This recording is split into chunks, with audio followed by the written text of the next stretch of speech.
Welcome back to B&B Movie Reviews. This week we have a pair of Valentine-themed movies for horror and action fans, and Woody Harrelson sets a rescue mission at the depths of the sea. The monkey is back to cause chaos and carnage, and Sam Wilson takes over the mantle of Captain America. Stay right there. B&B is coming up next.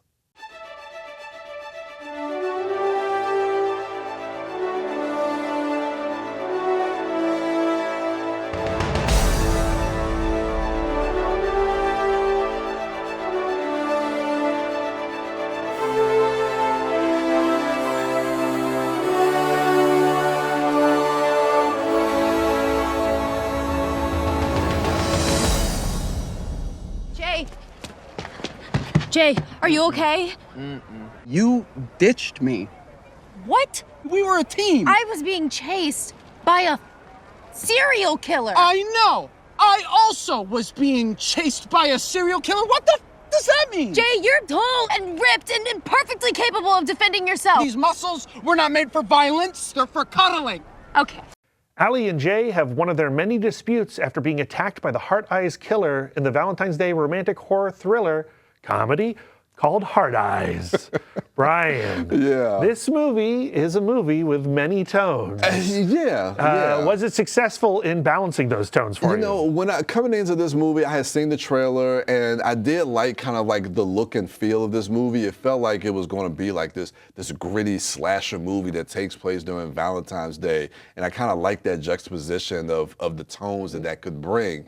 And then we got into the film, and it was like more comedy than I had expected. Well, if you knew the director, Josh Rubin, all Dropout subscribers do.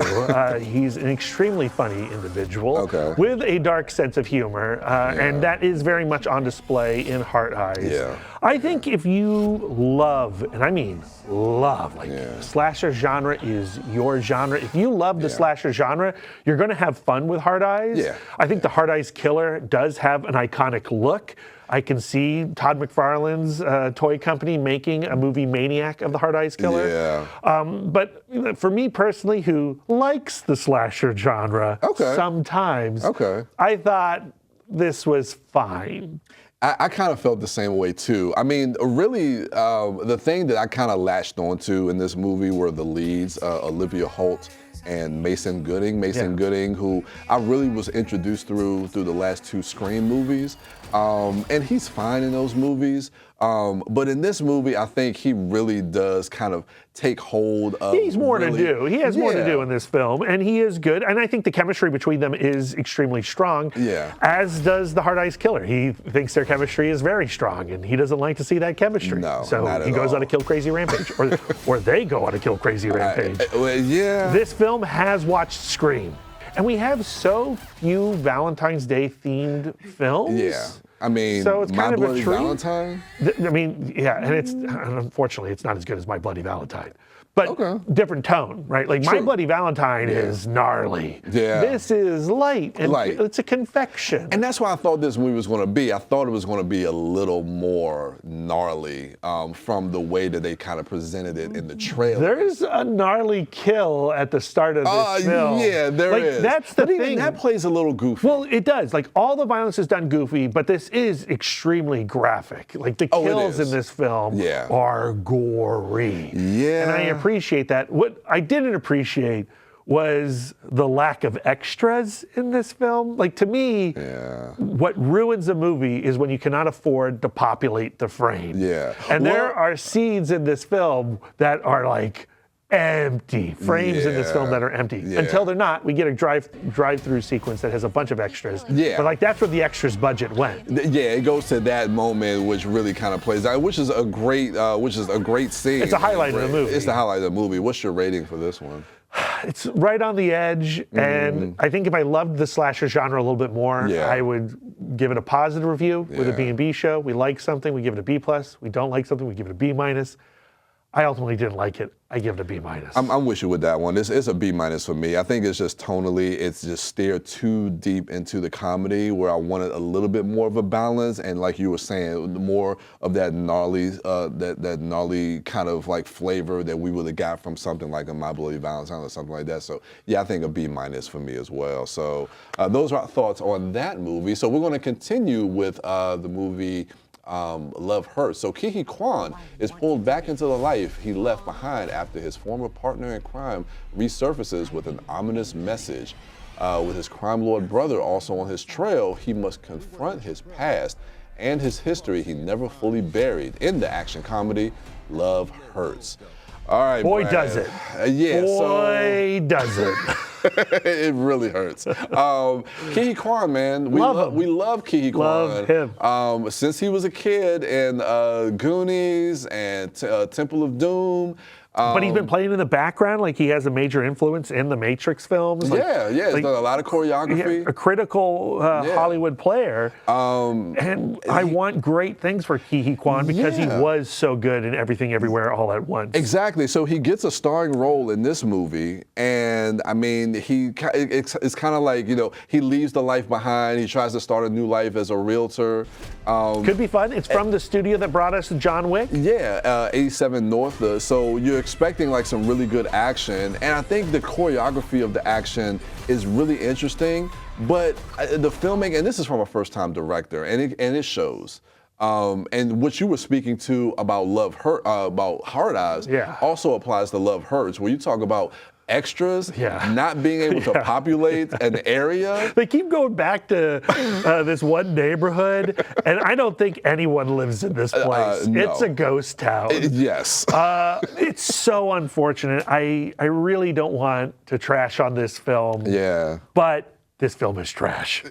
This movie is so bad. It's one of the worst films I've seen in a long time. Yeah. It's easily the worst movie I've seen in 2025. I know we're just getting started. I know. But I hope movies get better than this one. It has to. Oh my gosh. It has Ke Huy Quan is good. There are some jokes that land. There's some comedy there. I think some of the performances are strong. What's your rating for this one? I think we already know. I mean, it's a B-, but like, can we go below B-? Like, is there a basement below B-? It goes there. A bargain basement, but it's not a bargain. It's really not. Yeah, no. Don't go see the theater, friends. No, not at all. B- for me. So yeah, those are our thoughts on Hard Eyes and Love Hurts. When we come back, Woody Harrelson and Simu Liu are back for a deep water adventure. Stay right there.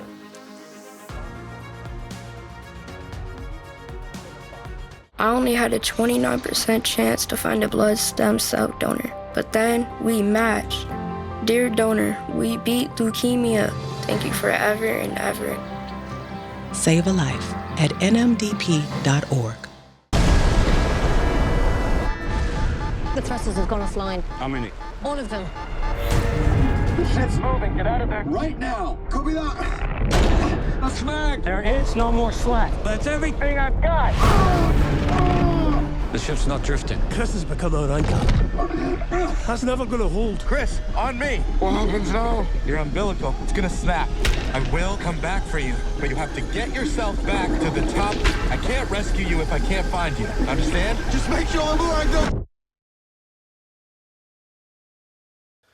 Woody Harrelson and Simu Liu star in the true story that follows seasoned deep-sea divers as they battle the raging elements to rescue their crewmate trapped hundreds of feet below the ocean's surface in the thriller Last Breath.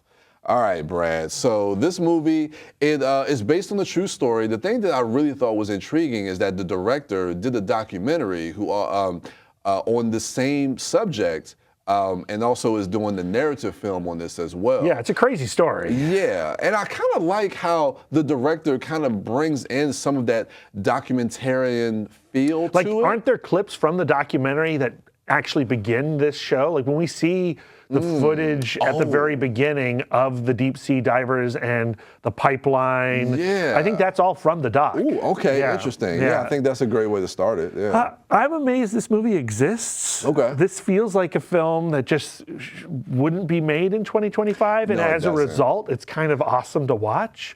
Yeah. You know, it is a traditional rescue mission, you know. There are these deep sea divers. They work on this pipeline that, you know, 1,000 feet below the surface. It was like 20,000 feet of well, pipeline. there's 20,000 below. feet of pipeline below our oceans, all our oceans. Yeah. And these three individuals are the people who maintain these things.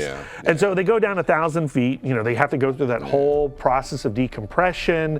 And during this process, the nav system fails on the ship. It's during a storm. They start to drift off course, and the moment they drift off course, this guy gets pulled. Yeah, you get snagged. Line gets snapped. He has 10 minutes of oxygen, right? Yeah. And then it goes. It goes, and then we now have like 30 minutes without oxygen with him. Like, are we going to be pulling this corpse out of the water? I know, and that's what I think is really interesting with the setup of this movie, because it really positions it as a ticking clock movie, and then it's like, okay, we got to get back to him if we're going to rescue him, you know, before so he doesn't lose oxygen. And I love a ticking clock, and I love that this film brings the clock on and is like 9 minutes and 59 seconds, 58 seconds, 57. Like, I loved all that stuff. And, you know, the three actors that are at the center of this movie, you believe their bond. The film doesn't give you enough. A lot of pre-rescue mission material to like sink into. So like we don't really know much about these people. So it really does come down to the performances. And thankfully they can carry it, but maybe I would have liked a little more build-up. No, I would have too, and I think the movie, instead they really wanted to focus in that third act on really kind of like walking you through the process and seeing more of like the tactical aspect of how these divers really prep for these dives and things like that. And I thought that was really interesting. It's a kind of short movie. It's like it is 90 minutes. Yeah, and I thought that this is the one instance where you probably could have added another 20 and 30 minutes on the front end of this movie, like you were saying, to really build out those characters a little bit more. I feel like I needed 2 hours because I'd like to know more about everybody that's in peril. And, you know, once the rescue mission is complete, like the movie kind of just ends. It hinges all of our emotion on, you know, the diver that's in peril, Chris, and his fiance, right? Like he's got to get back to his fiance, who doesn't like that he puts his life in danger every day. What's your rating for this? I liked it. I didn't love it, but I liked it. B+. Worth seeing in a theater too. Yeah, it is. On a screen. Yeah, I give it a B+ as well. I think it's a great ride, especially if you're looking for something that's more of a thriller, something kind of intense. Uplifting. And that's uplifting towards the end. So yeah, those are our thoughts on Last Breath. I remember. Yeah, you're right. All right, and when we return, Stephen King has a new adaptation from the director of Longlegs. Stay right there. Wake up and clear the clutter. Send your old electronics packing. Find out how to recycle electronics in your county. Visit mde.maryland.gov/e-cycling. Hello, brother. Bill. The monkey that likes killing our family. It's back. It must be vanquished. Why don't you vanquish it, huh, Bill?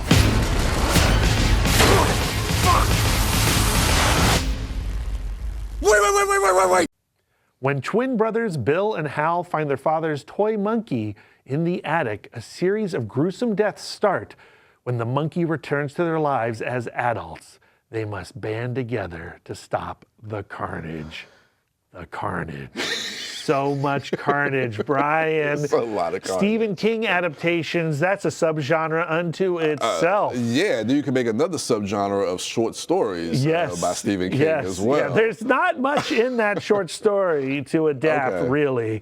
But man, Osgood Perkins did a heck of a thing with this. Yeah. Now, I saw this before you did. Yeah, you did. And I had quite a reaction to it. I don't want to spoil what my reaction was. But I was like, Bryan, we cannot record the B&B show without you watching The Monkey. I know. So you went to see The Monkey. Yes. I said, you may hate this thing. You might love it. Yeah. How did you feel about it? You know what? Your excitement got me excited. It was definitely infectious the way your excitement for this movie was. I went and saw this movie and I liked it. Okay, you liked it. You liked it? You did like it? I did like it. It's funny though, because it's like before you see a movie and hearing it, because we've been through this in our circle of friends with you, with Darren. It's like, oh man, and then I knew you weren't going to like it as much as I did because I came out of this theater so giddy. I told you, I texted you, I said, if I had seen this film last year, it would have been in my top 4 favorite films of last year. I saw your Letterboxd rating. Yeah. This film is so violent. I mean, it is going to be repellent to a large portion of our audience. Yeah, this could turn a lot of people off. Like, I feel like if you have no interest in watching 100 people die on screen, then don't go see The Monkey, because you're going to see 100 people die in extremely random and grotesque ways. The plot of The Monkey is that they get their father's cursed toy monkey out of the attic, and when you wind that toy up, it starts to play its drums and cymbals, and when it gets done, somebody in their vicinity is going to die in a random way. And then that monkey and that wind-up toy gets weaponized. And some awful stuff happens. Some awful stuff happens. Because I don't want to spoil too much about the movie, even though, I agree. Like you were saying, the short story, there's not much to it. And even this movie, like you said, once you kind of understand the plot device of it, you kind of understand like where it could possibly go. But then like when you populate it with the characters and some of their motivations. This is Final Destination, the art film, right? Like if Final Destination is Taco Bell, The Monkey is Ruth Chris. You know? It is. It is. It's super pretentious version of a body horror splat stick movie. Yeah, I mean, I kind of wish that, and we're not going to spoil anything, and I know that you said like the ending was something that really kind of took it over the edge for you. It did, yes. That in a positive way. Yeah. And I get your sentiments with that as well. For me, I wish they could have maybe hammered some of those themes home a little bit more. I felt like the film had a strong emotional core with these two twin brothers. True, yes. Who eventually are played by Theo James. We spent a lot of time with them as kids too. Which I wasn't expecting. And they have a very unique relationship for a pair of twins. They do. And it only develops into something more unique when they're adults. And I found that at the end of the film, when we did get like the last couple of scenes, I actually found myself emotionally engaged in a surprising way. I was laughing. I couldn't believe what I was seeing. But then I did feel something for one of the brothers. No, I can agree with that too. It's just like, and I do like the theme of the fact of how this toy monkey represents the inevitability, the unpredictable nature of death and the randomness of death. I just thought that maybe if they would have tackled that a little bit earlier to really kind of hammer that home. I think they did. I think you saw it late at night. Right? You saw this like at 10 o'clock at night, you're a little snoozy. You have a tendency to drift. Sometimes I did sit next to you during the last breath. I may have heard a snore. Okay? So if you were in the same level of awakeness when watching The Monkey, I think you may have, you may have missed some of that emotional core. That might be me projecting also. You might be projecting. You might be right. I'm just saying, I want to watch this movie next to you, making sure that you're seeing all the things that I'm seeing. Next time I'll be watching the screen, and you can just look at me. But again, just make sure. Like I talked to my wife Lisa, I said, I need you to see The Monkey. But here's the thing: you may hate this film, but I need to watch you watch this movie. Yeah. Give it that precursor. Like that's the thing about The Monkey. I need to watch it with people. What's your rating for this? I loved it. This is a flawless film. If you're a weirdo like me. If you're not a weirdo like me, you may give it 1 star. You may give it no stars. I gave it 5 stars. There you go. So that equates to a B+. I'm going to go B+ as well. I don't love it as much as you, but I mean, it's a fun movie, and I think it does have a lot to offer. We'll be talking about the end of the year. From this guy. I know, with 5 stars, I don't see anything kind of wavering from that. So, yeah, we'll definitely see. All right, so those are our thoughts on The Monkey. When we return, Sam Wilson as Captain America. Yes, the MCU is back on the big screen. Stay right there.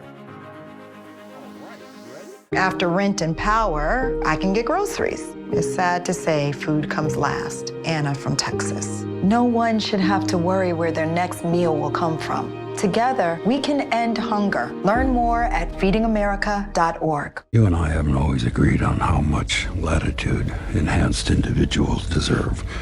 But what you've accomplished has given me reason to reconsider. Which is why I want you, Captain America, to help me rebuild the Avengers. The Avengers? Yes, sir. Oh, with all due respect, sir, when you passed the Sokovia Accords, you tore the Avengers apart. Why the change of heart? I represent all Americans now. Hell, half of them wouldn't even be here without the Avengers. The country needs this. And when we disagree on how to manage a situation, what happens then? Sam Wilson has hesitation when President Ross asks him to restart the Avengers in the latest installment of the MCU with Captain America, Brave New World. All right, Brad. So Here we go. So MCU is back on the big screen. They only had 1 movie last year, which was Deadpool and Wolverine. Was that an MCU movie? I mean, it's under the MCU banner, so I guess we have to. was in it. There you go. So we're back. There's a lot of projects MCU has on the docket for this year. Some might say too many.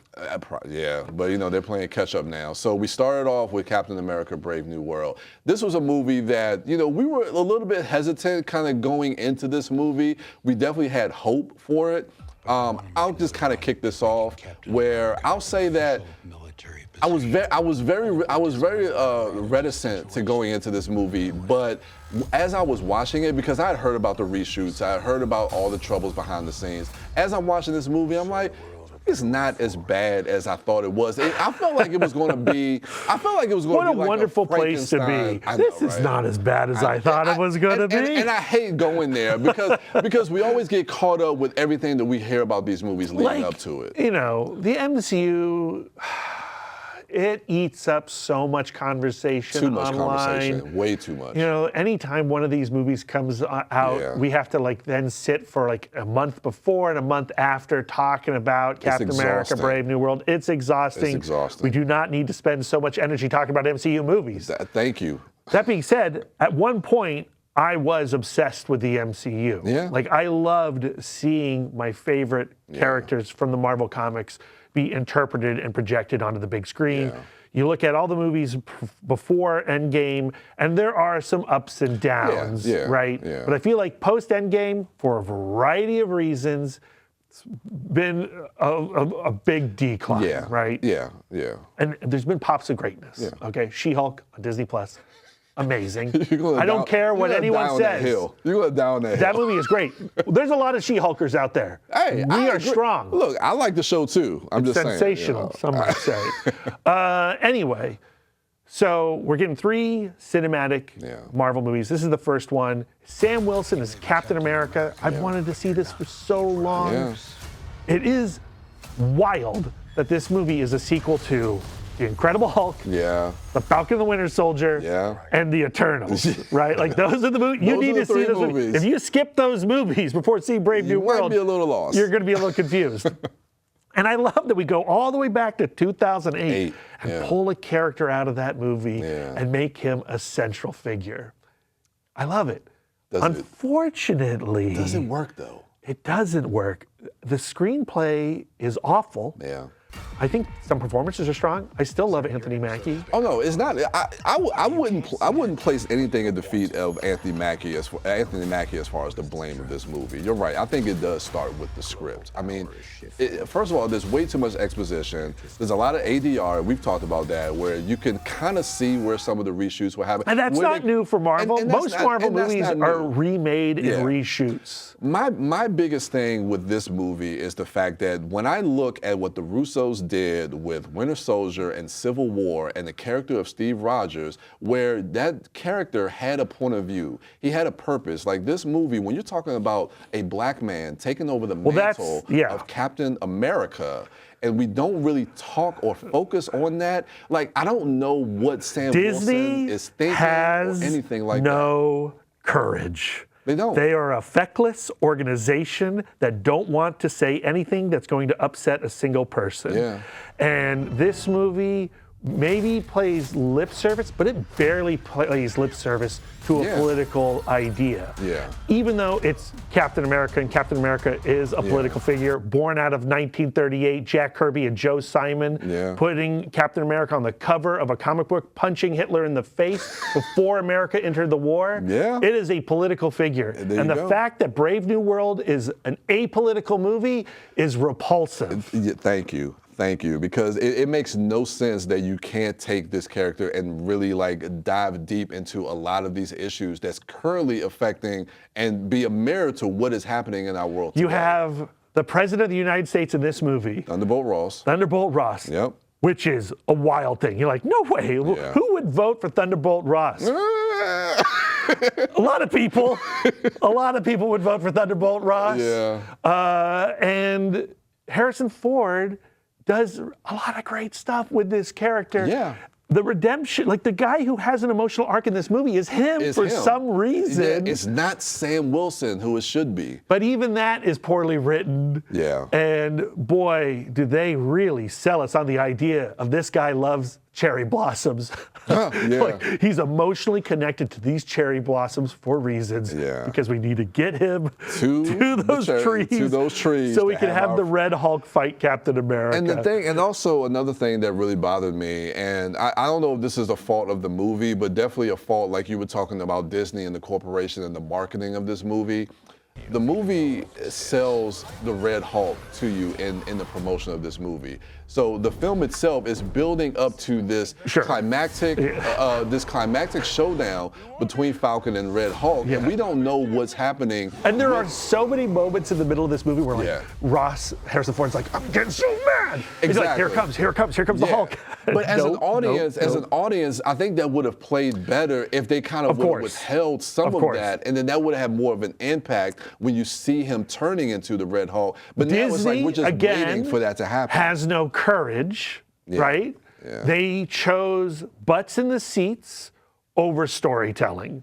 They chose profit over storytelling, and that's why they had to let us know that the Hulk is coming, even though the whole movie's tension rests on whether or not the Hulk is going to be here. Yeah. Now, that being said, like I am not a person who believes that spoilers ruin a narrative. The movie should still work even if we know that the Hulk is going to be there. So we don't get the surprise of Red Hulk. Yeah. We get the Red Hulk. The build up to it doesn't work. The script is awful. Yeah. It is a hodgepodge. Giancarlo Esposito, like every scene he's playing is either with Sam Wilson or a telephone. Yeah. He's so clearly dropped in there last minute. Yeah. Nope. It feels like Marvel Studios is ashamed of its source material now. And it fills me with sorrow because the original phases of Marvel Studios, they were trying to adapt these big comic book wacky ideas. Yeah. And they've left all those wacky ideas, all those wacky characters, and it's only in namesake. They only do it in for their namesake, and it's a shame. It's a shame. They've lost their way. They have. What's your rating for this? What if I was like B+? No way. It was a disappointment. It's not the worst movie in the world. It's not the worst MCU television show or movie. That's Secret Invasion. If you can check your brain out at the door, if you're not as so hung up on things like I am, if you can relax, then you might enjoy it. I mean, you're right. And No, you said B minus. B minus for me as well. I mean, I just think you're right. It's not the worst movie in the world. It's not the worst MCU movie by far. But when you talk about Sam Wilson taking over the mantle, a black man taking in 2025, in 2025, taking over the mantle of the representation of America. I want a movie that's going to dive deeper into that. And it's just disappointing that Disney and Marvel and Kevin Feige and all the heads in charge were just too ashamed or afraid to tackle that. And it's just, it's infuriating. So yeah, B minus for me. So. All right, so those are our thoughts on Captain America: Brave New World. Let's recap what we discussed on this episode. So we talked about Hard Eyes, which me and Brad gave a B minus.